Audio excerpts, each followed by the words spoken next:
Welcome in, everyone, to another edition of the GSMC College Football Podcast, brought to you by the GSMC Sports Network. I'm your host, as always, Tommy Brzee. It is Monday, November 25th around here, and we got a packed show. There's no two ways about that. It was a crazy weekend this past weekend, and we got a ton to get to. We'll start with what should have been the biggest story of the weekend in Ohio State, Indiana. Kind of ease into the show. Somehow we'll ease into the show with the top 5 matchup of the day. Then we'll get into the SEC. We'll break down all the other games that have gone down. Ole Miss obviously falls to Florida. Bama falls to Oklahoma, as well as A&M to Auburn. 3 games that we're absolutely going to have to talk about and definitely shake up the SEC and the CFP race quite a bit. Then we'll get to the Big 12 mess. Obviously, Colorado falls this past weekend. Arizona State beats BYU in a crazy fashion. And then you do have Iowa State surviving against Utah to stay in that fight. But going to be an incredible finish there, and still about 9 teams that are still alive for that conference. Then we'll get to a little bit of top 25 roundup. We'll get to Texas and the Quinn Ewers injury.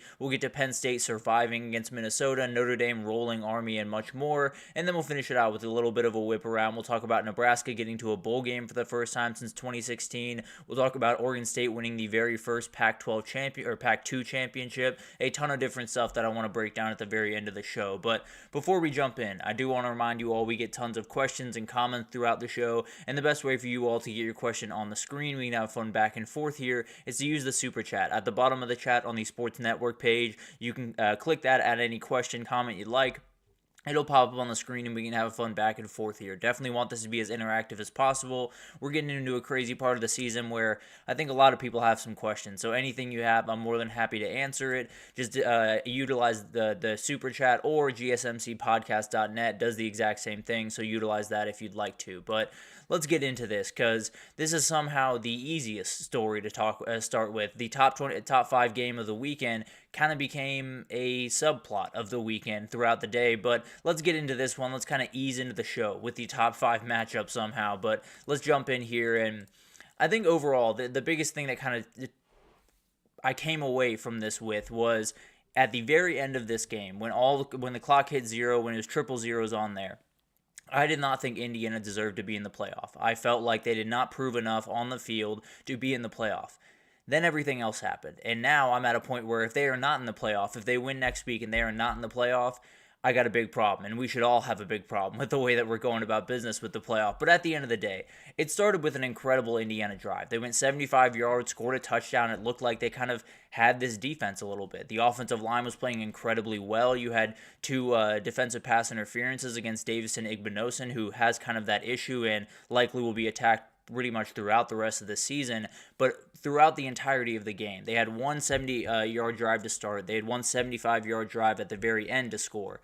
Between that, they had 8 total yards. They were getting totally dominated on the offensive side of the ball between those 2 drives, and the mistakes were absolutely huge for Indiana. When you look across the entire game, they were doing things that they just don't normally do. Obviously, Curtis Rourke giving away the fumble there, but then you also have miscues on special teams that we talked about. You know, you had the muff snap that led to a 3-play touchdown drive. You had the return from Caleb Downs to open the second half.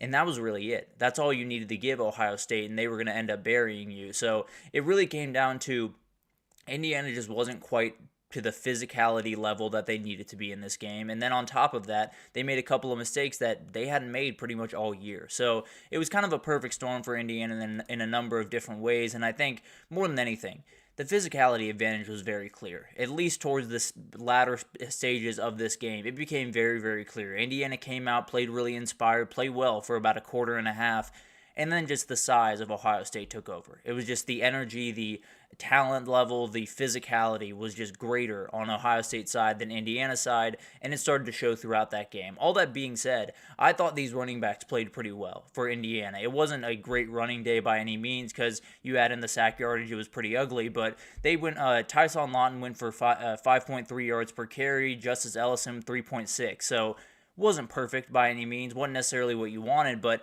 if you avoid some of those sacks, if you avoid some of those negative plays, probably was going to be enough to possibly win you this game. Obviously, it had to be a ton cleaner in a ton of different areas, but in terms of what the running backs did, I don't think it was all that bad from the run game. But for Ohio State, I mean, the defense was all over the place. That was absolutely incredible. But to me, the offensive line might have won the day. They had 4 yards per carry, no sacks allowed, not a ton of pressure on Will Howard throughout the game. It was really, really incredible. And obviously, they're going to have to keep getting better. The defensive line that they're facing next week might be a touch better than Indiana. So they're going to have to battle through this, and they're going to have to keep getting better as a group. But a very good first test for them, and they passed with flying colors. And then overall, really impressive stuff from the Ohio State defense. That was really what dominated the day. They kind of struggled early on that first drive, but 5 sacks, 8 tackles for loss, a turnover forced, a very clean performance overall from this Ohio State team, really. And then in that first drive for the defense, I think they played like they knew they had to win the game.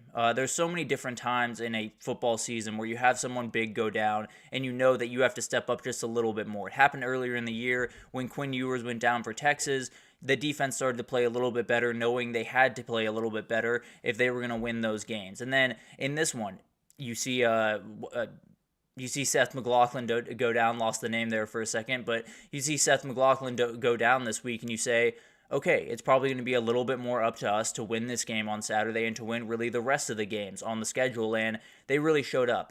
The back end, I'm a little bit worried about, I'll be totally honest, particularly Davison Igbinosun, but overall, I think they're still a relatively attackable group. I don't necessarily think they're bad. I think they're a really, really talented, really versatile group, but when you play a team like Oregon, or you play a team like Texas or Georgia down the stretch, it's going to put a lot of strain on that group, and you're going to have to play a whole lot better than you have throughout the season. So maybe that defensive line will just have to be absolutely dominant. Maybe the pass rush will have to get home time and again if they're going to want to be able to handle this, because it does feel like that back end, while very talented and while very good, not quite to the level of a national championship team if you're going to have to play Oregon, if you're going to have to play Texas and all these other teams with elite wide receivers pretty much all over the place. So a lot of different things going on, but the biggest thing for me was Ohio State proved who they are. They are a true title contender. Frankly, it might just be them and Oregon right about now when you watch the rest of how this week unfolded. But at the end of the day, this team is as for real as we thought they were going to be coming into the season. It was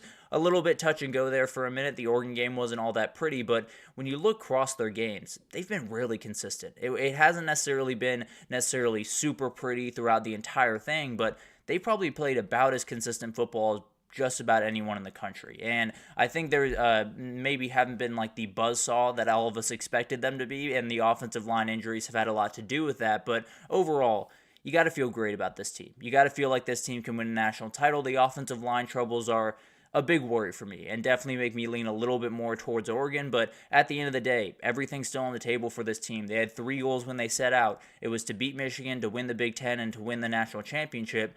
Next 2 weeks they can knock off 2 of those goals, and then they got the final one at the end of the road. But going to be incredible to watch this team unfold. And let's get to the elephant in the room, because that's the thing that everyone wants to talk about. That's the thing that everyone is interested in. I think Indiana deserves to be in the playoff. And when I finished this game, I did not think Indiana deserved to be in the playoff. But you look back at what they have done all season, and yes, it has not been the toughest schedule by a mile. It has been a relatively, I don't want to say easy, but it has been a manageable schedule at the very least. They have played incredibly well against that schedule. They have played really, really clean football, and I'm looking around the country, and I cannot find a team that has played really clean football pretty much the entire year, has not lost one of these games they're not supposed to lose, other than those 4 teams in the Big Ten, really. Those are the teams that have kind of handled their business outside of the games that hypothetically they were supposed to or could have lost with the Ohio State-Oregon game. Everyone up there is just kind of handling their business, and I do think it speaks to a little bit of the division of the conference where you have those 4 teams and then everyone else pretty much, but still, those are the teams that are handling business. They're not getting beat by the teams they have no business getting beat by. They're handling the teams that they're supposed to beat.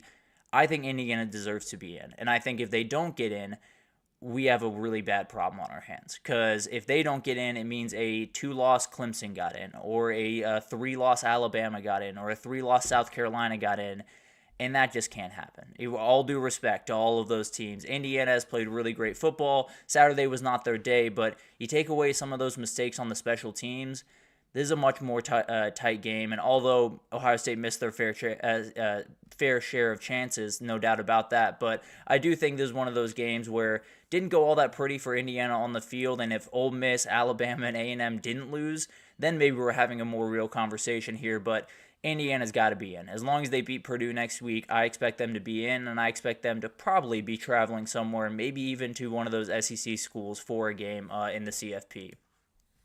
But keys to the game, how Ohio State was able to get this one done. Efficient Will Howard. That's all you need. He does not need to be special. He does not need to take over games. Obviously, his legs are going to have to become a bigger part of this offense with the offensive line struggling, but it's just about taking care of the ball. He had 1 interception on a tipped ball, but 3 total touchdowns, 200 yards passing, 22 for 26. That's as good as you could possibly ask. If he's protecting the football and your defense is playing to that level, you can absolutely win a national title. No doubt about that. Now, the offensive line is going to have to continue to come along, but they look really good right now. They'll have bigger tests coming up, no doubt about that, even one this weekend against Michigan. But at the end of the day, this is going to be a really, really good team and one that I firmly expect to be in the final 2 games, I suppose, in the season, get at least to the semifinal of the CFP. But then the special teams advantage, it was very clear. Indiana gave up 14 points just off their punt team making errors, where it was a muff snap by James Evans, the punter, and then the punt return from Caleb Downs that was downright special. The first one Ohio State's had since 2014, and if you remember back to 2014, something rather special happened that season over there at Ohio State. So we'll see if they can follow suit there. But finally, the physicality advantage down the stretch was just very clear. Indiana came into this game knowing that they're not quite as big as the other team on the other sideline. It didn't show itself for the first probably quarter and a half, and then you got after halftime and it really started to show. You saw that Ohio State was just a little bit bigger. They were just a little bit more physical, and especially defensively, they were just a little bit more talented. So at the end of the day, it went roughly the way that I expected it to go. I knew Indiana was going to come out of the gates flying. I knew they were going to be playing really hard. I also knew Ohio State probably had a little bit more to give in the fourth quarter. So overall, didn't necessarily learn too much about these teams on Saturday. I think what I did learn is this Ohio State offensive line has been incredible. I think when you take into account all of the things that have happened this season with the injuries and all of the different moves around, and even Will Howard coming in as your new starting quarterback, a lot of things that they had to deal with, and they were able to handle it all. And obviously got a big win here, obviously some bigger tests coming up, but a huge win. And where do they go from here? I think the biggest thing is all 3 goals are on the table for Ohio State. You can still beat Michigan, which if you don't beat Michigan, ooh, buddy, Ryan Day's got some problem on his hands. But then you do have to win the Big Ten. You got to get revenge on Oregon, and then you'll be the number 1 seed. You could go on and win the national title. That is the goal of Ohio State the rest of the way, and I think they're pretty well set up to do it right about now. Now, you got to handle goal 1 this weekend, then you get goal 2 next weekend, and then it's going to take a while for goal 3, and you might have a hard path to get there, but going to be incredible to watch this team. For Indiana, I think they're there. I think they're in the CFP as long as they handle Purdue, which if they don't, then throw them all the way out of the CFP. But I think they will handle business there. And if they're not in the field tomorrow, we got some problems. I'll be totally honest with you. The CFP committee will have to answer to a lot of people if Indiana's not at least in the field. I don't expect them to be hosting. I expect them to be somewhere in that 12-9 range. But if they're not in that 12-9 range, I got some problems. I'll be totally honest with you. I've been someone that has leaned a little bit more towards the SEC, but when you watch the SEC this past weekend, you understand why I'm leaning very far away from them right about now, and we'll get into that right after this break. We'll get into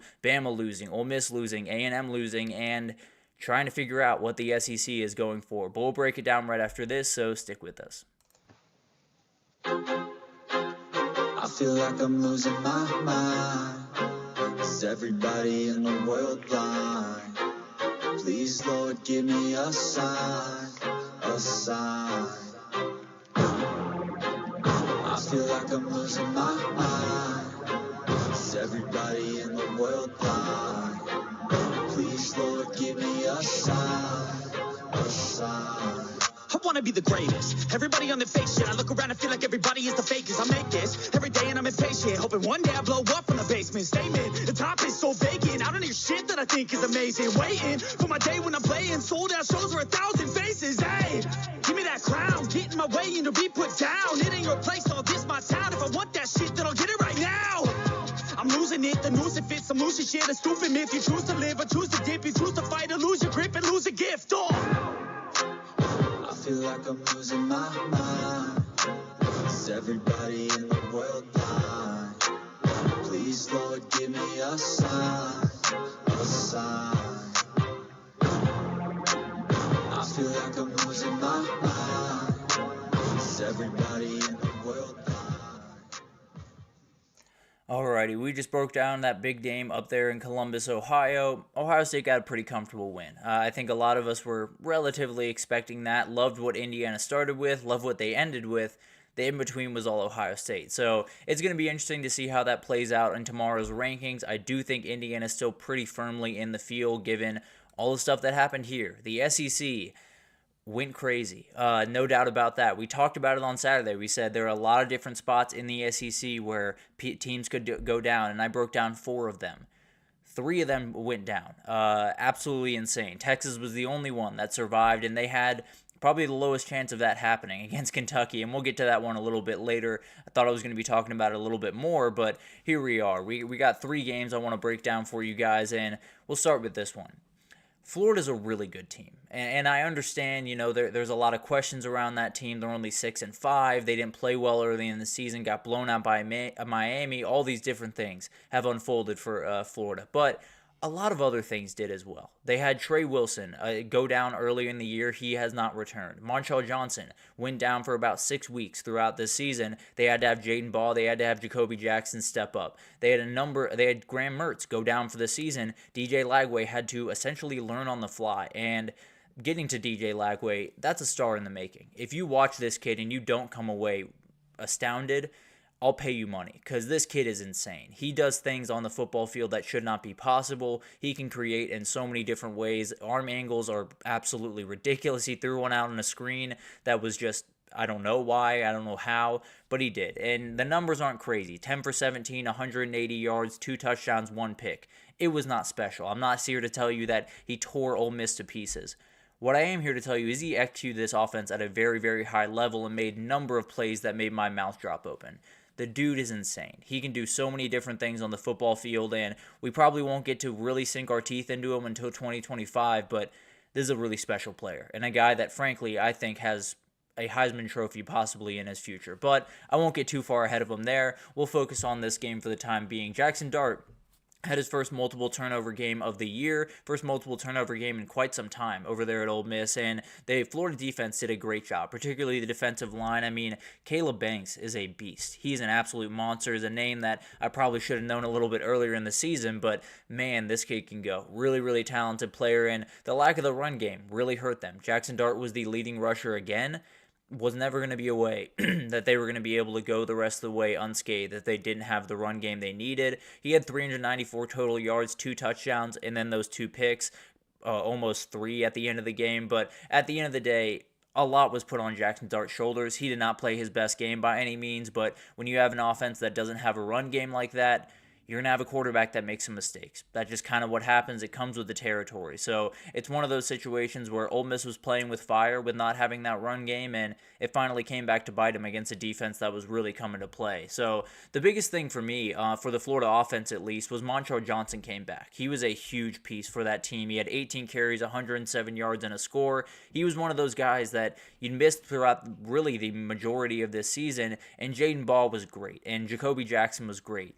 I think they needed that stabilizer. I think they needed that anchor, especially as they go into these games, and he was huge. He was absolutely incredible. When you needed those couple of yards, he came in and got those couple of yards. And more than anything, there were 2 plays in this game that really felt like when things started to flip, when it felt like, oh, Florida can really win this game. And it was that 4th down stop on J.J. Pegues. I don't know how you stop him, frankly, but they did stop him early in the second half to get the ball back very deep in the Ole Miss territory. In fact, Ole Miss had 3 red zone trips, had a missed field goal and 2 turnovers on down. So that was really the difference in this game in a lot of ways. But the offense wasn't asked to do a ton really throughout the day, but they did make one play. It was a deep ball to Chim DK in the 4th quarter on a touchdown drive in the 4th quarter. Huge game-changing play. So those 2 plays really were the difference in this game. As crazy as it sounds, sometimes when you play these types of games, literally just 2 plays. It's literally just 2-3 plays that make the entire difference. And in my book, Ole Miss is out. I really don't have to think about it too much. When you lose to Florida and Kentucky,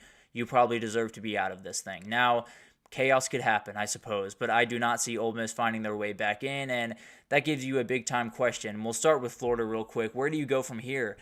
I mean, just galvanize all of this, take advantage of all of this, bottle all this up, and then move into the offseason with as much money as you possibly can have and go to work. That's really all you can do. Everything is in place. You have the quarterback, which has always been the biggest thing for this Florida team, is just finding the quarterback that makes it all work. Kyle Trask did it in 2020. They've had guys do it in the past, but it's been a lull for quite some time. You have that guy. You have the running back next to him, the two running backs next to him. I think you have wide receivers coming forward that are going to be really good players, probably an area they're going to dip their toe into the portal a little bit more, but at the end of the day, when we talked about Billy Napier really throughout this year, it was always, he's doing a great job, he's trying his best, but it's coming to an end. He's doing his best, he's pushing these players, he's making them play hard, but at the end of the day, probably not going to end all that well for him.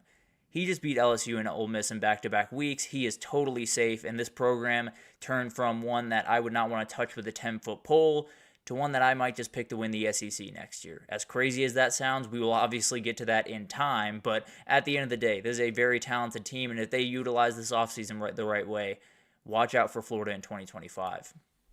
And then Ole Miss.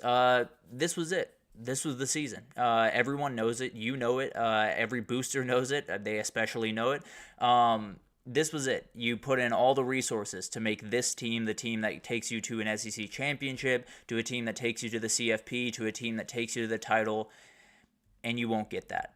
Barring some crazy turn of events, you will not get that. You can win the Egg Bowl, you can roll in that Egg Bowl, and if you don't, I got some big problems, but it's 9-3. It's 9-3 again under Lane Kiffin at Ole Miss, and this one hurts maybe a little bit more than the other 9-3s do. So it's one of those situations where all you really can do is reset for next year, but there's going to be quite a bit of resetting to do, and quite a bit of other teams in the conference that are not quite resetting to the degree that they are. So we'll see what happens. Obviously a huge offseason ahead, but I don't know. It felt like this was the year for Ole Miss, and they fell on their face, and now you're looking around trying to figure out when the next year is going to be. But we'll see what happens. I still believe Lane Kiffin's a great coach. Still got a lot of things to figure out.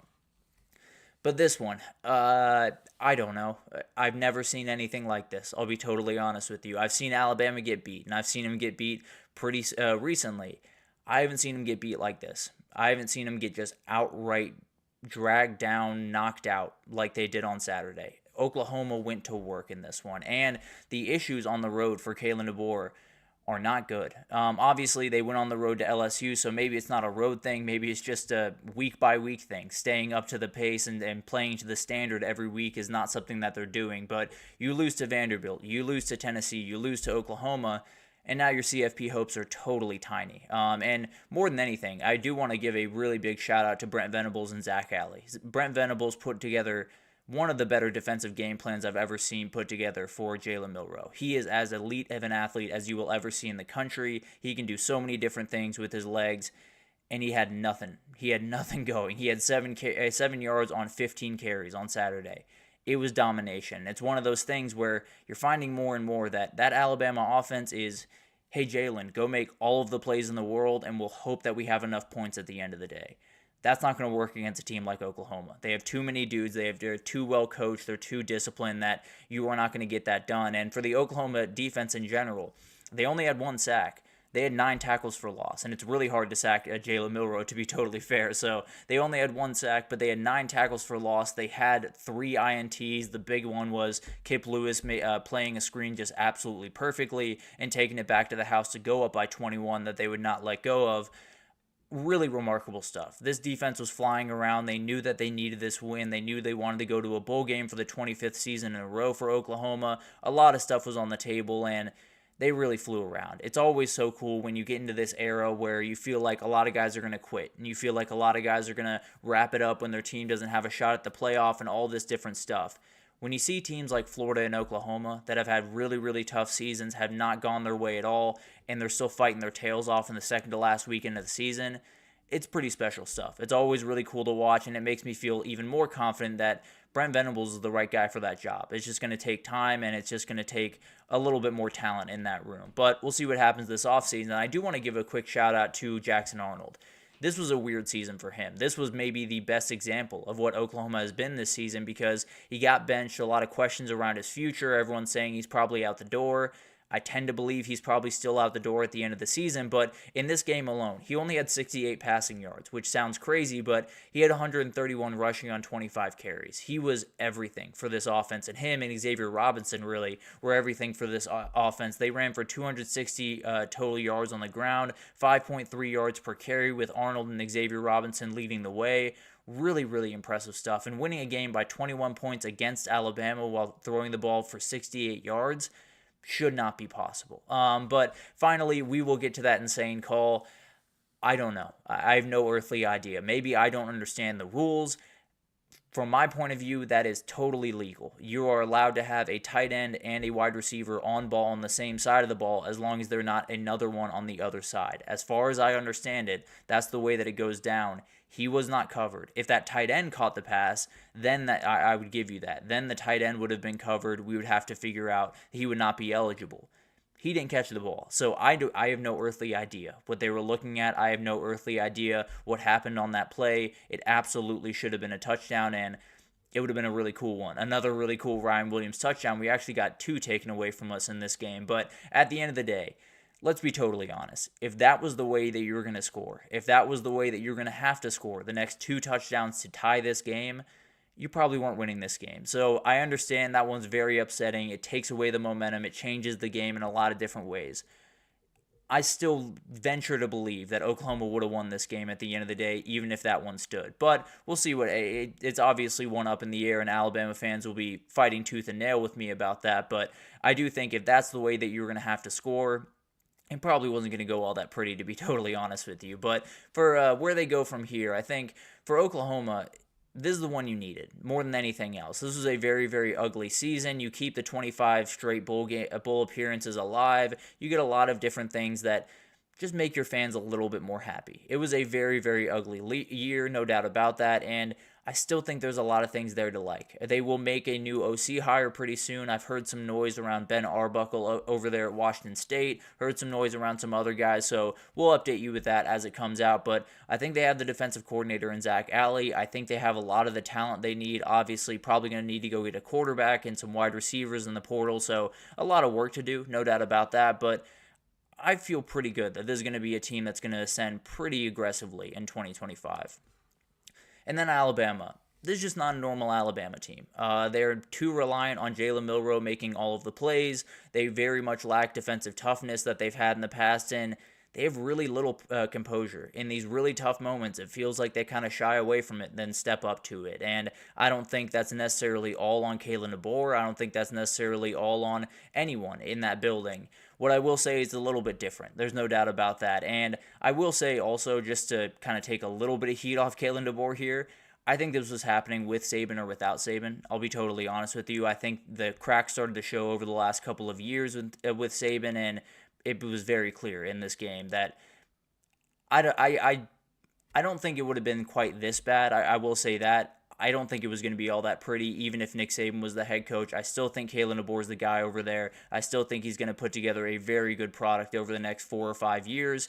But this year is definitely tough, and you're on the outside looking in, and they actually have a weird path in, but I'd be surprised if they found their way back into this mix. So a tough loss for them and puts their season in a place that it hasn't been in quite some time, where they have 3 losses. But then we got to get to this one. Oh my goodness. This was a special one. I was literally jumping up and down in my basement because it was so much fun, because it was so crazy, because it was incredible in every way. But this one was wild. This was an absolute show, and I'll get to it first just to get this out of the way. Yes, the overtime rules are stupid. Let's just be totally honest with each other. The idea that it's a 2-point conversion off is just downright ridiculous. I did see Scott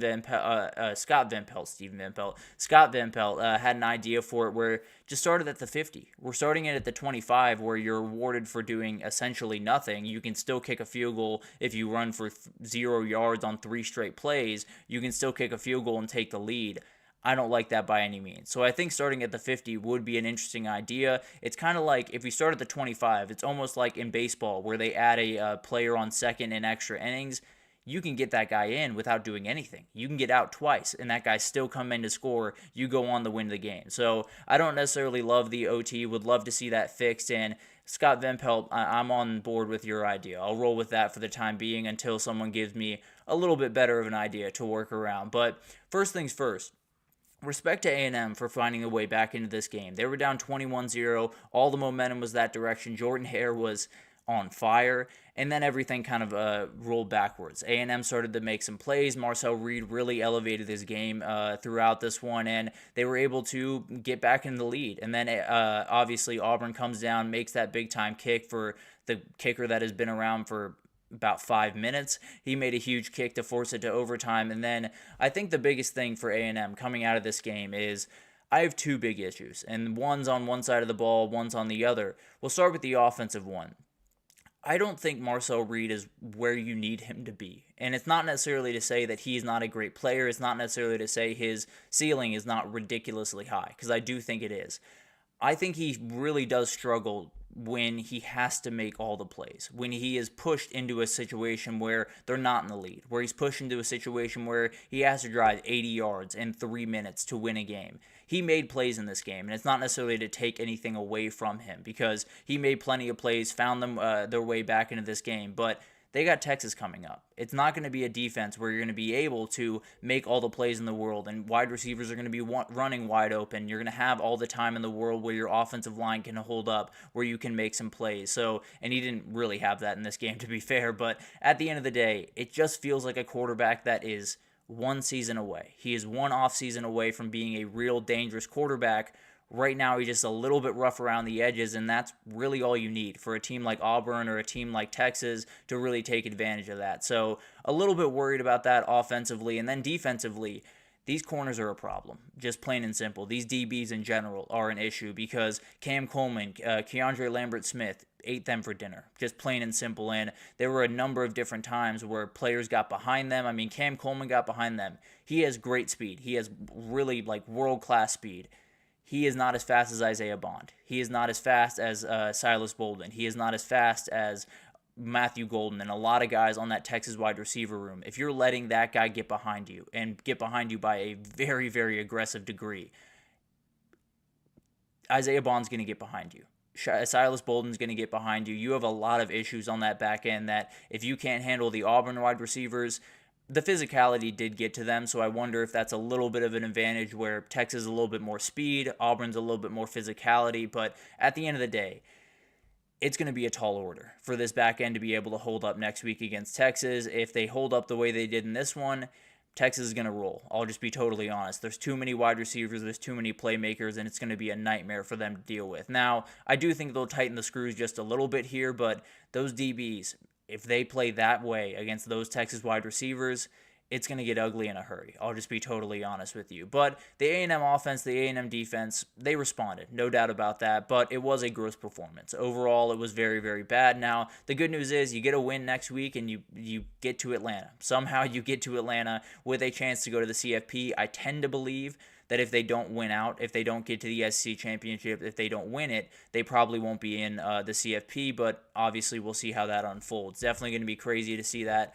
But Auburn, where do you go from here? I think this one was huge, no doubt about that. This is a team that felt like they had one in them this season, and they finally got that one. And they might be able to get another one when they get over to Bama next week and have a chance to send themselves to a bowl game with a win there. So will be fun to watch this team going forward and into 2025 especially, but this is the one they needed, just to get those fans more involved, and they finally did.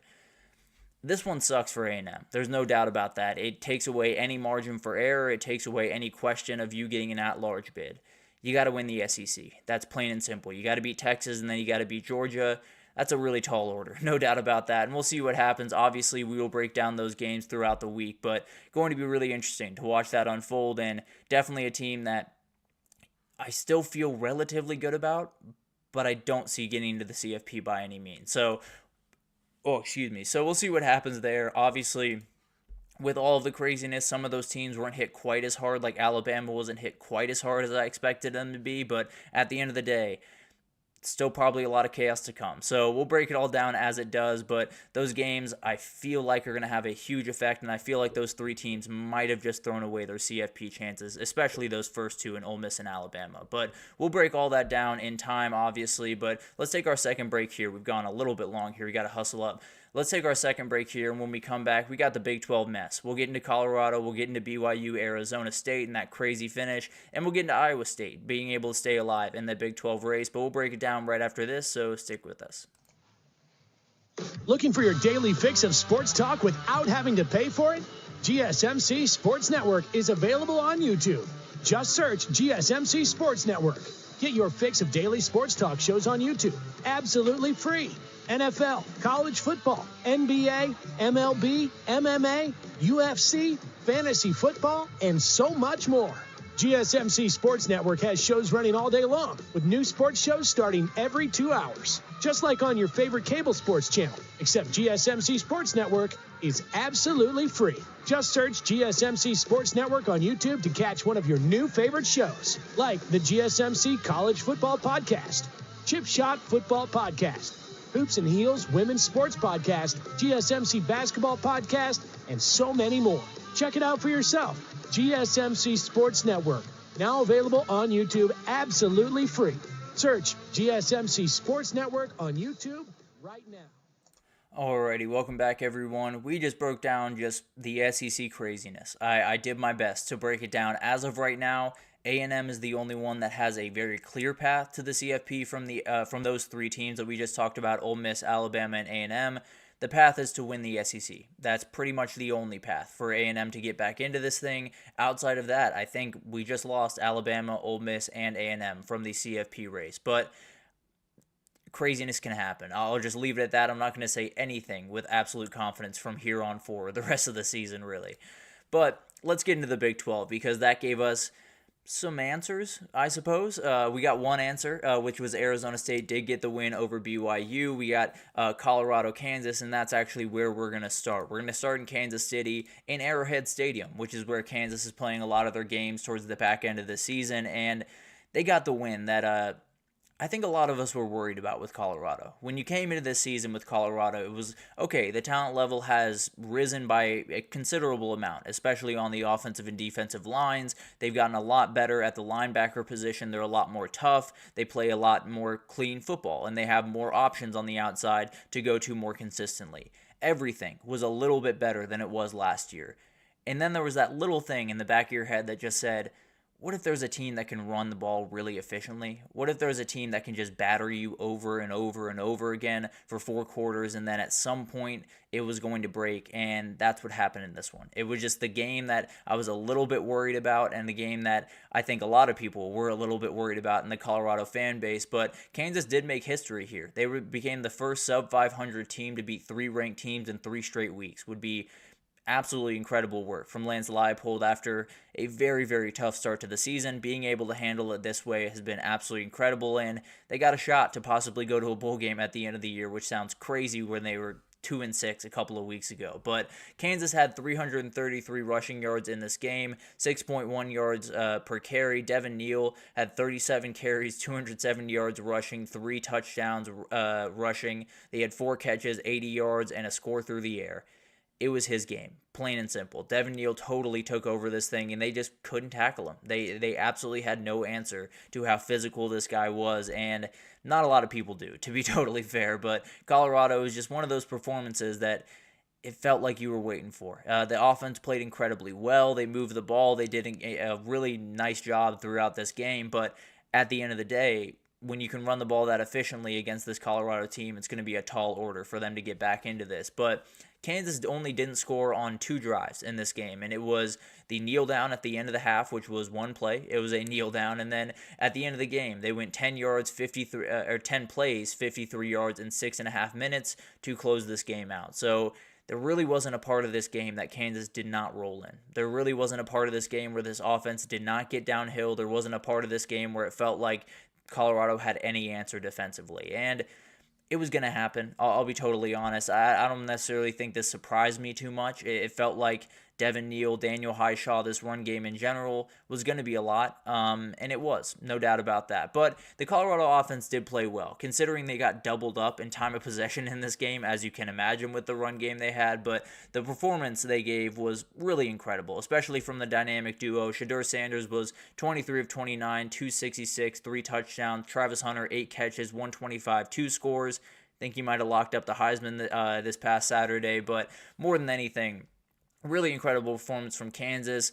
One of those performances that was a little bit worried about with Colorado. Felt like it was coming at some point. They played so well, played so physical, but Saturday was just the last straw on the camel's back. That was just the end of the story, and definitely still alive for the Big 12 race, but need a little bit of help to get there. But the biggest thing here, and I just kind of wanted to touch on this here for a second, the hit on Shedeur Sanders should have been an ejection. I don't know why it wasn't. I don't know what we're doing if that was not, because I have a huge issue with these targeting rules, because we kick out players for a game or even for the next game, for the first half of the next game, for really hard, good hits. And some of them are a little bit dangerous. I fully understand that. Football's dangerous, guys. They're going to get after each other. They're going to fly. They're going to make some plays that are a little bit sketchy, a little bit dangerous. That's going to happen. If we are going to not allow those to happen, not allow the really hard hit over the middle of the field on the wide receiver from the DB, if we're going to take that fully out of the game, okay, fine. All well and good. I don't agree with it, but all well and good. You have to take that play out of the game. That is a way more dangerous play than a lot of the other plays that we're penalizing guys for. I mean, a guy got kicked out earlier in the year for targeting a guy's butt. He hit his helmet with his butt and he got kicked out of the game, but that doesn't get an ejection? He actually put so many different parts of Shedeur Sanders' body in a very, very compromised position. That's cut and dry to me. And everyone's making a big deal about Shedeur Sanders bumping the ref. Give me a break. I'll just leave it at that for the time being. Give me a break. That guy absolutely should have been kicked out of the game. I don't know why he wasn't. The refs there should take a long look in the mirror. That's all I'm going to say on that, but ridiculous. I'll just leave it at that for the time being. But where does Kansas go from here? You're the ruiners. Why not just go ruin Baylor's season? They have a 5-game win streak right now, and they're still somehow in the hunt for the Big 12 championship. Might as well ruin their fun, right? You can get to a bowl game if you win next week after being down 2-6 or being 2-6 throughout the first 8 weeks of the season. Somehow you can make a bowl game. It would be crazy, but I'd be absolutely here to watch it. And then for Colorado, this one hurts. There's no doubt about that. They need to get win. They need to win and then get losses from BYU and Iowa State to get to Arlington. So they're probably in a pretty tough spot. BYU does have Houston this upcoming weekend, so I expect them to get that win and kind of move forward. And then Iowa State, if they win, they would be in over BYU. But a lot of different things unfolding here. This season was a huge success. I understand there are going to be people that are readily to dunk on Deion and Colorado and say this was a failure and say they're terrible. This was remarkable. One of the best coaching jobs of the entire year, and if they can finish it strong with a win over Oklahoma State, 9-3 after going 4-8 last year, ridiculous in every sense of the word. So I'm going to give them their flowers. We'll do a little bit more in-depth about this down the road, but remarkable stuff from Deion, even with this loss. Cannot say enough about what he's done this year and what this team has done this year. And then we got to get to this one. What a finish. This was absolutely incredible, and it was one of the weirder things that I've ever seen, and one of the weirder coaching decisions that I've ever seen. With all due respect to Kenny Dillingham, he knows infinitely more about the sport than I will ever know. Here's the thing. I do know that when you have the ball within the 10-yard line with about 2 minutes left, about 1:40 left, something like that, they do have timeouts on the other side. That's all well and good. Just make them use them. Run the ball up the middle. Make them use one. Run the ball up the middle again. Make them use the second one. And then run it up the middle again. Lose 14 seconds of clock. You're probably down to somewhere in the 20-30 margin, right around there.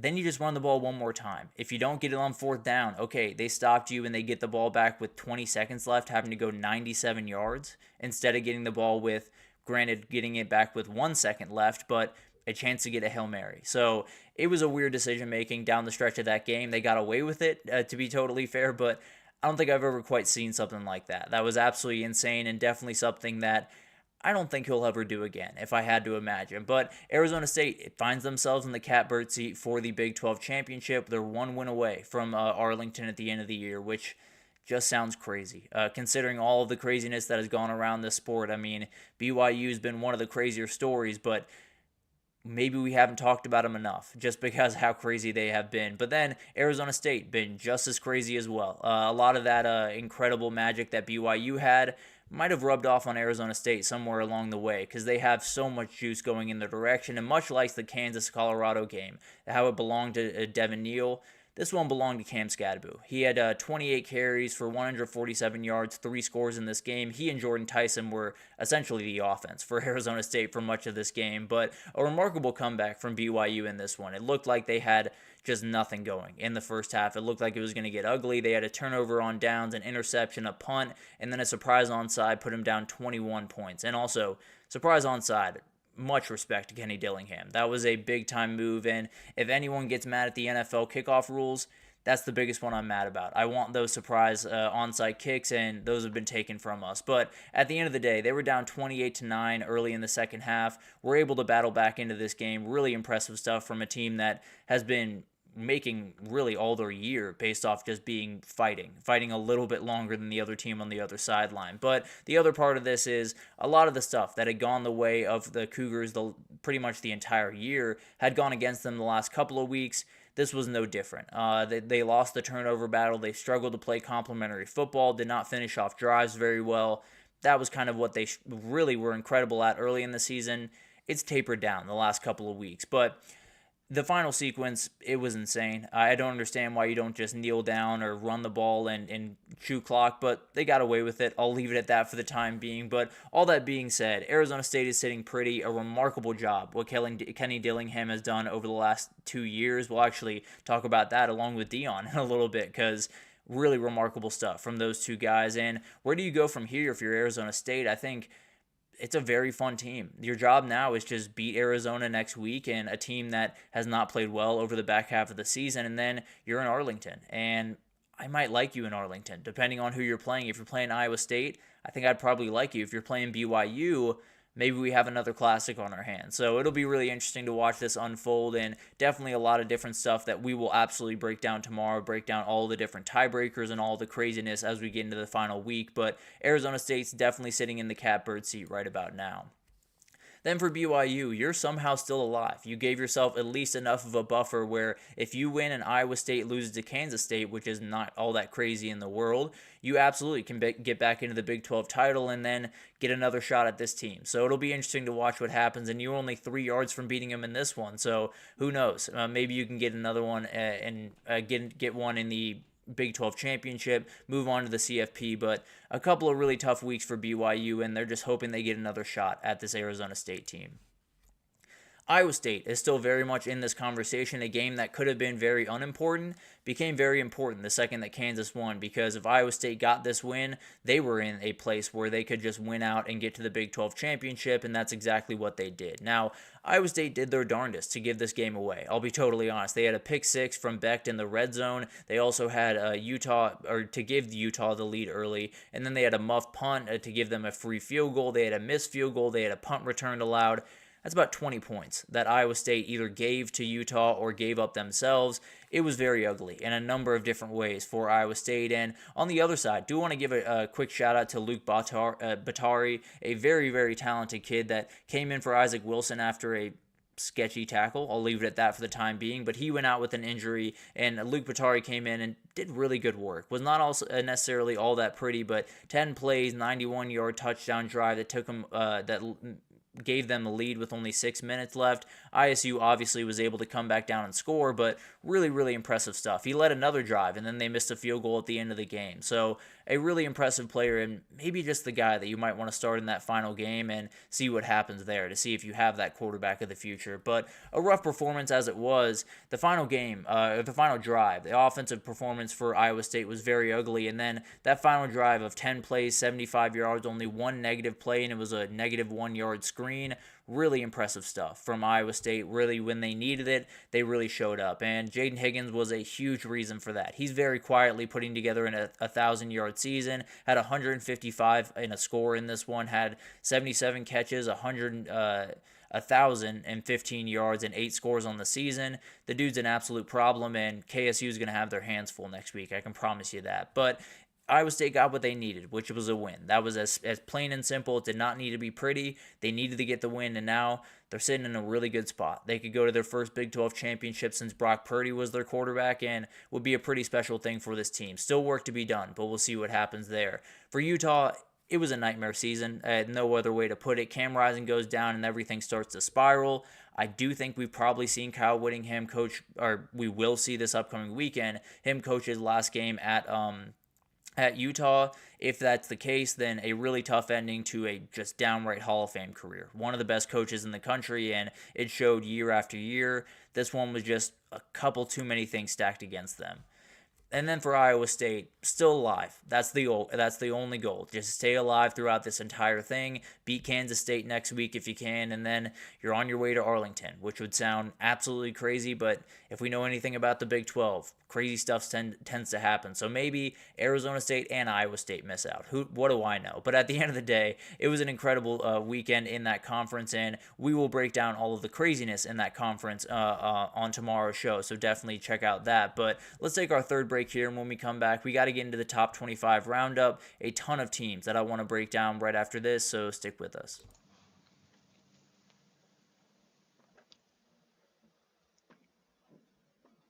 For the best and latest podcasts available anywhere, go to the podcast app on your cell phone and type in GSMC to access free content-rich podcasts on health and wellness, book reviews, sports, entertainment, relationships, social media, movies, technology, finance, and even weird news. Subscribe and download the GSMC Podcast Network's family of shows, available everywhere podcasts are found.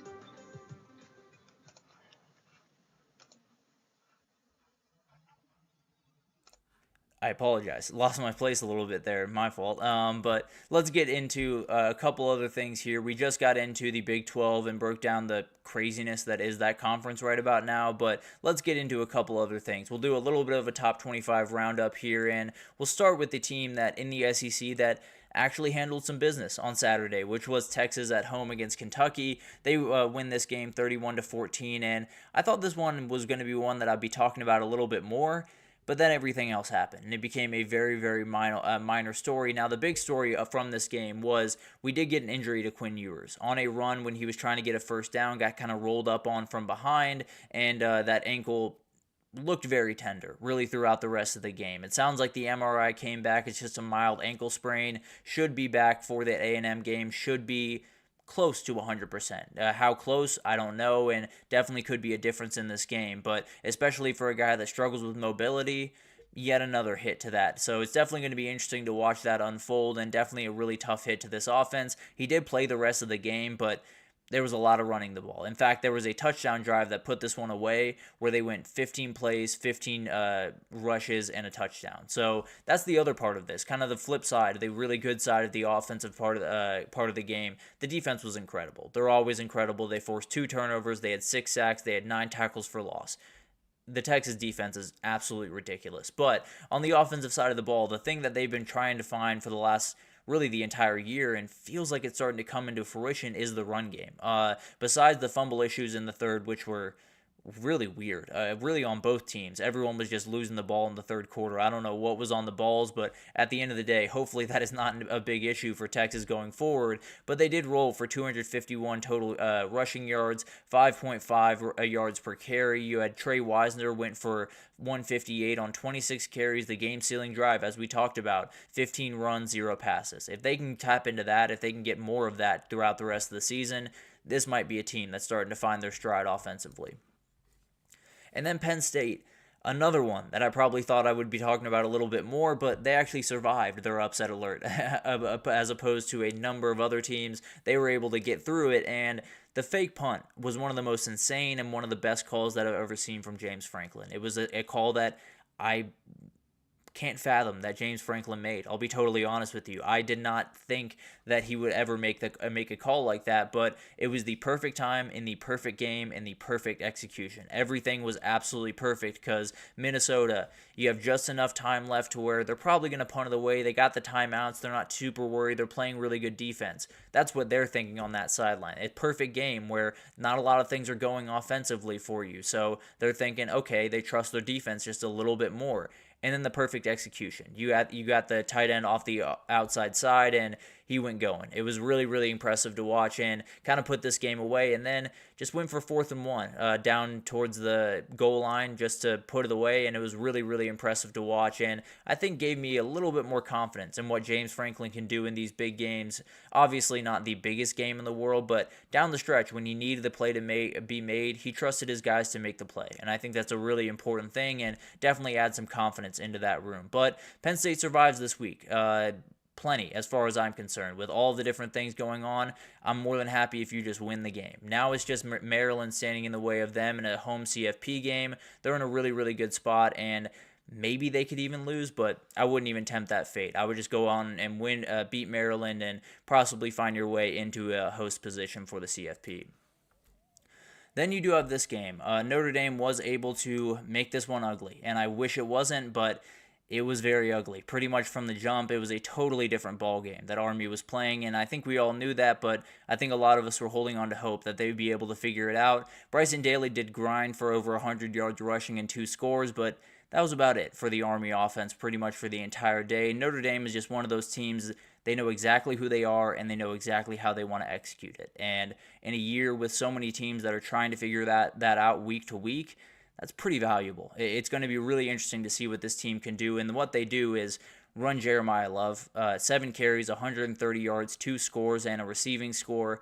The kid is special in every sense of the word. He's one of those guys that I cannot for the life of me figure out why we are not talking about him more. But one of the best athletes, one of the best running backs, and one of those guys that if he was draft eligible this year, I would want my team to draft him. He is so good, but he is a sophomore. So we'll get one more year of him, and then we'll see what happens. But remarkable stuff from Notre Dame. They handle business, keep moving on to USC next week. Still need to win that one. And then for Army, I still think you're in it. You do need a Boise State loss, and then you need to win out and possibly get a little bit of a lean over UNLV. But you're still very much in this race if you win out and beat Tulane in the AAC championship.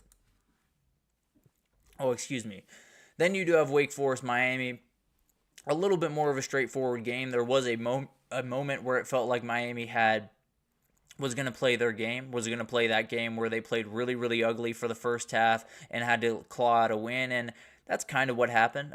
They did kind of put it on them in the fourth quarter, make this one look a little bit better than it was, but the good news coming out of this one was the defense was a huge reason why this game went the way that it did. You had a pick 6 from Mish Powell, which was huge early on in this game, and then only gave up 7 points defensively total. They were really, really incredible all over the field because they had a kick return from Wake Forest, so only 7 points given up defensively, very much what they needed, especially against a team where you probably should be able to do that, if I'm being totally honest. But a great performance from them against a team that they should dominate. They did dominate. So Miami holds course. It is Syracuse standing in between them and an ACC title berth. If they get it done, they are fully in the ACC title. And right now, it looks like that as long as SMU and Miami handle business this upcoming weekend, feels like the loser might be able to find their way into the CFP as well. So would be huge for them if they could at least find their way into Charlotte and avoid any craziness of trying to get an at-large bid from the ACC. So would be incredible to watch, and right now with the way the ACC is shaken out, feels like they're going to get 2 teams in, and it could be Miami and this team right here. SMU has officially punched their ticket to the ACC championship in year 1. Remarkable stuff from Rhett Lashley and the boys. They were really, really impressive. And the defense, as I talked about it when I was breaking down this game, I said the defense might just be a little bit mad from the performance they put on last week. They were very mad. They gave up less than 200 yards of total offense, had 9 sacks, had 12 tackles for loss.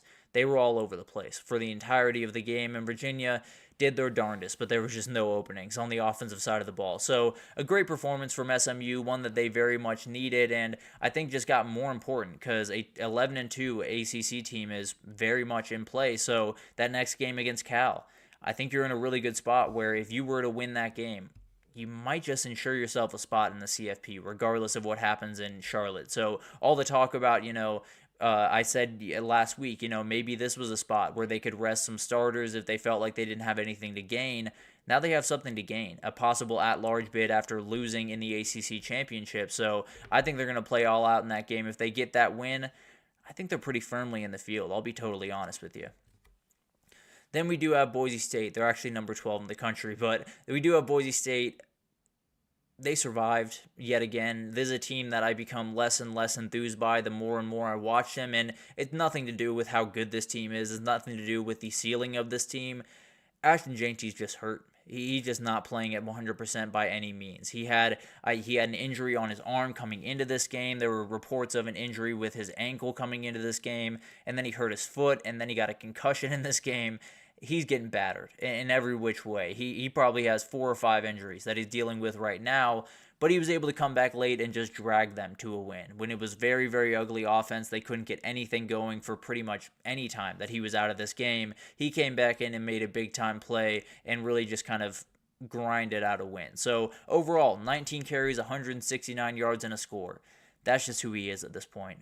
Frankly, I don't think the Heisman race should be over by any means. I do think it is, to be totally fair, but I don't think it should be. I think this kid should be right there with Travis Hunter because what he's doing is just absolutely ridiculous. But they were able to survive, and that's kind of the important thing right now. Boise State is in the Mountain West Championship. They will host the Mountain West Championship. So it's going to be UNLV or Colorado State. I do believe if UNLV wins and Colorado State wins, it will be UNLV, but obviously something will break down in time, and definitely going to be interesting because they have Oregon State this upcoming weekend.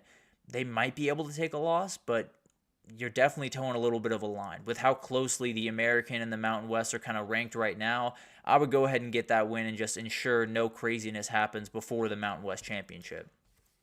And the team they might face there, a team that got to watch all of the craziness unfold on Saturday because they were sitting on their couch. They handled their business on Friday night, and it was kind of a tale of two halves. Really struggled in the first half, including a safety on a punt, and then in the second half just kind of unloaded. The offense really got going. Jaden Thomas was the big story from this one. 26 carries, 135 yards, and a score. Kylan James added 48 yards and another score. Really, really good stuff. And the pass game overall just struggled against a very solid San Jose State secondary. They just didn't quite get it going to the degree that you would want. But at the end of the day, they get the win, and I think for UNLV, very impressive stuff. Now, the most impressive thing of the entire game was shutting down Nick Nash. He had one catch for 9 yards and what I would consider the Blitnikoff favorite as far as I'm concerned. A very, very talented player and puts UNLV in a really great spot. The CFP berth is still technically alive, although I think it's a little bit far-fetched at this point, still alive for that possible CFP berth, but also you're very much in a place for the Mountain West Championship. If you win next week, I believe you are in that dance, and you get another shot at the team that knocked you down earlier this year. And then you do have Illinois-Rutgers. This might have been the ending of the week. Even with A&M Auburn, this somehow might have been the ending of the week because there was a timeout right before a missed 58-yard field goal. So one of those situations where you call the timeout, but the kicker says, I'm going to take my free one real quick. So he goes ahead and kicks it. He misses it. And now you got to figure out what you're going to do. So they take a timeout. They're trying to figure out what they're going to do. And what they decide to do in the craziest turn of events is they're just going to throw a pass. And they're not going to throw a deep ball. They're not going to throw a Hail Mary. They're going to throw just a crosser to about the 20-yard line. And then just let Pat Bryant do his thing. And boy, did he. There were about 5 defenders between him and the end zone. And he just kind of runs around them. It wasn't like he did anything special. It wasn't like he broke a ton of tackles. It wasn't like, he ran through people. He kind of just ran around them, and it was absolutely insane. It was a really special performance from Pat Bryant as well as Luke Altmaier. I mean, Altmaier went for over 300 total yards, had 3 scores, was really good running the ball in this game. And then Pat Bryant, 7 catches, 197 yards, 40 of them coming on that last play, and then that final touchdown. Really remarkable stuff, and a remarkably underrated duo in this 2024 has become one of the more fun quarterback-wide receiver duos in the country. So this doesn't do too much to the CFP picture. It does give a little bit of help to Penn State, gives them another quality win. There is chaos where Illinois slides in, but let's be honest, that's probably not happening. Really remarkable finish and just a crazy finish among all the crazy finishes from this past weekend. But let's take our last break here as we are really running on time. Let's take our last break here, and when we come back, we just got to do a quick whip around to all the other games. We had Bowling Green set themselves up in a good position in the MAC. We had Nebraska punch their ticket to the bowl game for a first time in a very long time. Oregon State won the Pac-2, and so many different things I want to break down for you right after this, so stick with us.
Alrighty, welcome back everyone. We just broke down all the other top 25 teams. We have a little bit of a Quinn Ewers injury. We had Penn State absolutely escape, Notre Dame just roll Army, and a number of other things that I wanted to get to there. But let's get to a little bit of a whip around to all the other teams. We have a number of teams that are playing some important games, some not so important games, some games that matter to those players on the field and not so much to the media. But at the end of the day, these are going to be really, really important games down the stretch of the season and could be the last couple of games for some of these teams, so have to give them some love as we head into the final weekend of the year. But Bowling Green, let's start with them because we got to give you the MAC update that you've all been waiting for. But Bowling Green has been absolutely incredible this year, and they've set up a loser goes home game against Miami of Ohio next week. This game was absolutely incredible, and like so many of Bowling Green's games, it was Harold Fannin. It was the Harold Fannin show, 9 catches, 125 yards, and a score.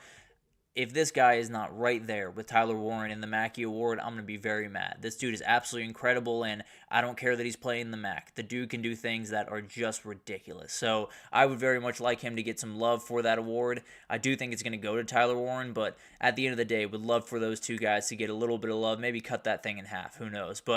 And then Connor Bazelak was really, really good while the run game did struggle. You had 2.7 yards per carry, only 107 yards total. So really, really rough performance from the running backs, but they made up for it and then some in the pass game. And then for the MAC, you're heading into the final week. 4 teams are still in play. So the winner of the Bowling Green Miami of Ohio game, they will go to the title. One way or the other, whoever wins that game will go to the title. Then it comes down to Buffalo and Ohio. And essentially it just comes down to Buffalo would need a loss from Ohio to this Ball State team if they were going to get in. If Ohio were to win, which they are likely to do, it would just be Ohio against the winner of the Bowling Green Miami of Ohio game. So going to be really fun. 3 teams that absolutely have played really good football this year. Would love to see Harold Fannin in that thing, but would be incredible to watch Brett Gabbert as well over there at Miami of Ohio. So cannot wait to see that unfold in one of the best conferences in college football. And then we did get Wisconsin, Nebraska. Remarkable stuff. I realize now that I put the scores wrong, and I apologize to Nebraska fans. You won this game, and you deserve some love for winning this game. Apologies for a little bit of a mishap there, but Nebraska will play in postseason football for the first time since 2016. It's crazy to say, but that is the case. Dylan Raiola came in his freshman year and did what they've been waiting for. I understand this was a very weird year that was very up and down. You beat Colorado and then kind of go on a lull. Being able to get to a bowl game is huge. Let's just be totally honest. With everything that has happened around there, with all of the bad years and all of the terrible years, being able to handle this, get to the bowl game is absolutely huge, and then you build going into 2025. But great performance from this Nebraska offense, probably one of the best of the year. Under Dana Holgorsen, they're really starting to get rolling, and it's Dylan Raiola, 28 for 38, 293, and a score. You also had Emmett Johnson tallied almost 200 total yards. 3 receivers got over 50 yards. Just really awesome awesome stuff. No doubt about that, and definitely gives them some juice as they head into the back half of the season and maybe into the offseason if Dana Holgorsen sticks around. But a huge moment for this program. You get to the bowl game. If they can knock off Iowa on Friday, this season gets to about 7 wins, and it's ugly, no doubt about that. It wasn't quite the way that you saw this going, but a win, as far as I'm concerned. A win, no doubt about that. And then in 2025, it's about taking that real step to 9-10 wins and becoming a little bit of a contender in this conference. But this was a huge step, and finally, they will be able to play a little bit of postseason football. Then you did have Louisville Pitt. This one, it was the Who's Still Fighting Bowl, and we got a very, very clear answer. It was Louisville. Louisville absolutely rolled in this game, really from the jump. They scored the first 34 points in this game, saw 3 different quarterbacks, forced 3 interceptions from those quarterbacks. It was tough, no doubt about that. It was a tough day at the office for Pitt, and Louisville got the run game that they've really wanted all year. You had Isaac Brown go for 93, Duke Watson go for 69, Kenyon Brown and Maurice Turner got involved as well. 5 yards per carry, 214 total. That's really what they needed. Really early on in the season, it felt like if that run game could get going a little bit better, those deep passes, those deep crossers would open even more. Didn't quite get that going, but now they have. A really, really impressive performance, and definitely one where you can salvage your season just a little bit more next week when you play Kentucky and likely Cutter Boley, who played some pretty good quarterback against Texas this past weekend. Going to be fun to watch to see if he makes his first start. And then for Pitt, they finish out the season with Boston College, trying to avoid a 5-game losing streak. After starting 7-0, going 7-5 would be really, really tough. But that Boston College team is very tough, and we'll see what happens in that game. But 2 teams that definitely got a tough hit last week, and Louisville was able to get back up. Pitt, not quite so much. Moving over to the Pac-12, we have our first Pac-2 champion in Oregon State. Remarkable performance from the Beavers, and puts them still in the realm of possibility for them to get to a bowl game. They do have Boise State next week, so would have to get that win. But if they can, it would be remarkable, and they would go to a bowl game in that first year in very weird circumstances. But overall, going to be a really, really fun game. And John Mateer, although he came out on the wrong side, he was special. He had 17 for 23, 325 total yards, 4 touchdowns, 2 passing, 2 rushing. He was everywhere. He was absolutely incredible, but really 2 mistakes were kind of the big-time thing here. Now, on one side, Oregon State did make a mistake giving away a pick 6 to Washington to give them the lead, but then they were able to piece together a 16-play, 75-yard, 8-minute touchdown drive and really take the lead back that they would not give back. But then the big part of this, the 2 big plays that Oregon State made down the stretch of this game were a fumble force from Kyle Williams on the Washington State 36, and gave them the opening to get that 55-yard game winner from Everett Hayes. Really remarkable stuff from Oregon State, and they win the first Pac-2, one of only 2 champions that will be crowned in the Pac-2. Hopefully Washington State can make it an even next year, or maybe Oregon State goes for the sweep in this very weird format they have right now. A lot of bragging rights around this game. So a huge win for the Beavers, and keeps their bowl game hopes alive, keeps the skid for Washington State going. And then LSU got the win they needed, just about as badly as anyone in the country, at least when you talk about the grand scheme of things. They needed this win very badly. It was not necessarily a perfect performance, but the defense really showed up in a number of different ways. And when you have the few amount of drives that the teams had in this one, overall a really solid offensive performance. In fact, in the 3 drives that LSU had in the second half, they went 10 plays touchdown drive, 13 plays field goal drive, and 11 play put away drive to finish. Really, really good stuff from this offense, really throughout the day, but especially in that second half, played really, really well. Vanderbilt mostly followed suit in that, to be totally honest. They got a field goal, they got a touchdown, but they had 1 3 and out, and that was really the difference in this one. Let LSU lengthen that lead just a little bit more, and that was about the difference. And on top of that, a very impressive performance from Garrett Nussmeier. He has Oklahoma next week to continue to salvage the season, get to 8-4, and at least feel okay, I suppose, at the end of the day. But Vanderbilt is staring down Tennessee, hoping they just got a little bit more magic in them. Going to be incredible to watch that one unfold. But moving forward to the Big 12 once again, Kansas State stays alive in the Big 12 race. As crazy as that sounds, they are still technically alive, and they did it in pretty dominating fashion. Avery Johnson was really incredible in this game. 13 for 23, 147 yards, 2 scores passing, 10 carries, 72 yards, and a score on the ground. Really incredible stuff, and something about them playing at home just seems to click a little bit better. DJ Giddens added 143 and 2 scores on the ground. Really impressive stuff, and if that run game gets going like they did on Saturday, they're a load to deal with. So that's what Iowa State's going to have to slow down. Now they stare down a game against Iowa State where they're going to need a little bit of help even with that win to find their way into the championship, but they'd love to ruin Iowa State's fun. I promise you that. So it's going to be really interesting to watch all of this unfold, and it definitely can happen. I think that's going to be a rock fight, but Kansas State gets the win, stays alive somehow in this conference, and is going to try to screw up Iowa State's chances here in about a week. Then you got USC and UCLA, and this one went not the way that I thought it was going to go. I'll be totally honest with you. I thought we were going to get some points in this one. I thought we were going to get a little bit back and forth, a little bit of energy from this one, couple of big plays.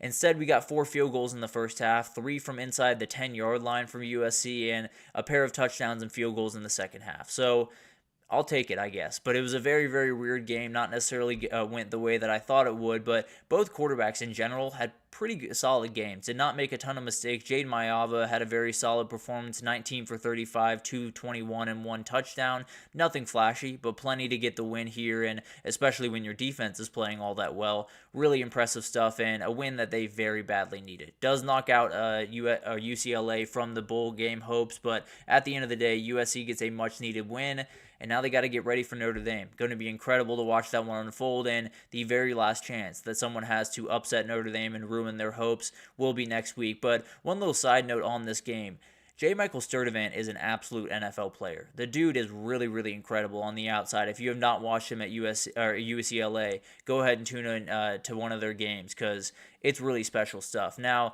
they do fall out of bowl contention, but they do have Fresno State next week. You get that win, you go 5-7 in your first year under Deshaun Foster. Not all that pretty, but still plenty in your first year in the Big Ten, and then you move forward. You see what you can do the next year, and I think there's a program that's moving in a pretty good direction going forward. And then finally, got to give you one more Mountain West update. We got Fresno State, we got Colorado State, and Fresno State was able to open the door just a little bit for UNLV. If I'm not mistaken, right now Colorado State would need to win the game next week and then have UNLV lose next week if they wanted to get a spot in the championship for the Mountain West now. Obviously, a really, really good season for Colorado State, but you fall this late in the season, always going to hurt you a little bit. But the star of the game was Bryson Donaldson, the running back for the Bulldogs. 13 carries, 150 yards, and a score. Really impressive stuff. And as of right now, it does look like Colorado State is going to be on the outside looking in. They do have Utah State this upcoming weekend. Maybe they can get a win and find their way back into the Mountain West Championship, but as of right now, they're on the outside looking in for Fresno State.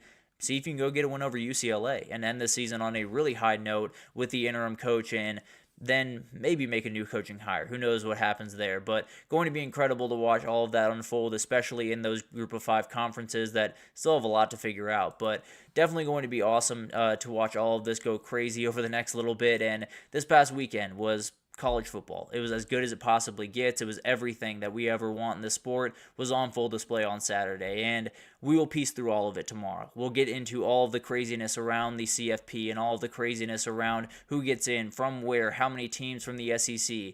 We'll figure it all out. I promise. We'll get into it tomorrow to start the show, so definitely tune in for that. Also, just a side note for this week in general, tomorrow we will do a couple of picks for the upcoming weekend. We'll at least poke our head into the Week 14 slate. Wednesday is going to be all of the picks. We're going to break down the biggest games of the week in A&M, Texas, and Clemson, South Carolina, and all the other big-time games. We'll break those down on Wednesday. We will not have shows Thursday or Friday. With Thanksgiving on Thursday and then Friday, we're going to leave those days alone. We will not have shows those days, so a little bit of an abbreviated week when we get ready for this rivalry weekend, but we got a good setup for you. We'll do a little bit of wrapping up tomorrow, a little bit preparing you for Week 14, and then Wednesday is just everything. We'll break down every single game you need to know, and we'll get you ready for what should be an incredible Week 14 rivalry week. But that'll do it for this edition of the GSMC College Football Podcast, brought to you by the GSMC Sports Network. Your support means a lot to us, so please remember to subscribe to the show, leave a positive review. It does make a huge difference. Also, follow us on Facebook, Twitter, TikTok, Instagram, all of the social pages for all of the content and updates you could possibly need. We have great people doing great work across every single sport you could possibly want. So anything in the world of sports you could possibly need, come on over to GSMC and we have you totally fully covered. But thank you once again for listening, and I will be back tomorrow to tie up some loose ends on this week and then get right into that Week 14 slate. Mm-hmm.